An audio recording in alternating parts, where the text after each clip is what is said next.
igitoro rero bose yavuze ati liberalisation ni byiza kuko n'abahinga mu by'ubutunzi mbe hamwe igitoro wovuga yuko umwe wese yigurira basi umwe wese akidandaza nta ngorane zirimo none amahera kukigura ayakurahe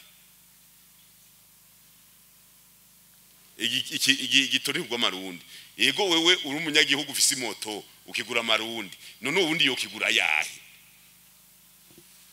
yega nikibazo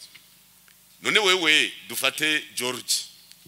agiye kugura igitoro i Dar es Salaam akigura iki ntegura amadolari none amadolari yakuye ko twe mu gihugu tuzi ko amadolari ari make ayakurahe iriga nikibazo canke hari abantu bayafise bashobora kuyasuka mu gihugu kugira ubutunzi bwacu busambuke igari umuntu ashobora kuvuga ati bajya baratunaniye mu by'umutekano barugaye kuko hari abantu benshi baguma gonganya umutekano ati rero kugira tubahane tubacangaye mu by'ubutunzi iga n'urugamba tugwana rero urashobora kuvuga uti none ko bavuze ngo turiberarize amahera cavahe yuko kigura i Dar es Salaam mbe hozaza nk'umuntu agacavuga ati ugira sambura Burundi reka shire y'imiliyoni muri yari y'amadolari bicika ivyatsi amarundi acika ivyatsi toja tubigira gute yego uri kuragwana intambara uraraba hose mu mpande zose ukavuga uti ivyo byose ari kintu bagomba gushikako sinde nta by'ubutunzi nize Martino ari ngaha Martino umushikiranganje na Deni ari ngaha yize iby'ubutunzi nisinzi ngaha naho nyene usanga harimo abandi bavyize ivyo byose uvyize ti none amahera y'ukuji Dar es Salaam kugura iromoroke 10 wo yakurahe uri umunyene gihugu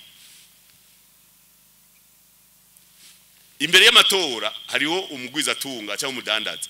yavuze ngo amadolari arakenye je namutumye ko turaganira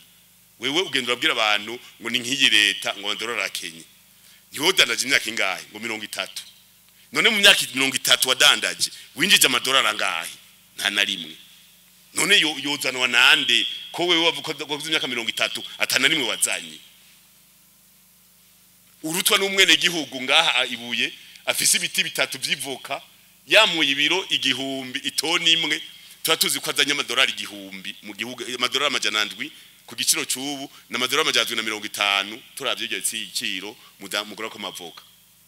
ugasanga urushijwe n'umwene gihugu afise igiti kimwe kivoka ibiti bitatu mugabo wewe ukigira ngo urumudandaza ukagenda no mu modoka zitaboneka indani haye mugatuvuga ngo urakaze mugabo umwene gihugu yagusumbije gupanga karere kubere yarimye icyo zosorera hanze urumva ni biharuro icyo rero cy'igitoro kuvuga ngo liberaliza ngo umuntu ngo yigurire ibyo agomba vuga amaheri yazova mbe amahera yoboneka igitoro cyo kiboneka nimba rero ataboneka ayo mahera uzoyazana azoba keneye gusambura Burundi kugira ngo akida yazaye mu kinyegero kugira ngo igitoro kijigwe 200 iritiro cyangwa 30 azobaje gusambura n'urugamba tuza kurumenya twese ntimuvuge ngo ni iby'umugambwe ngo ni vyandi kuriyo cyangwa ngo ni vya mukuru w'inama nkuru inarayibonye oya twese turimwo uyu mugambwe si umuntu ni wabene igihugu nibo batanze abana aje kugwana duteza kwitonda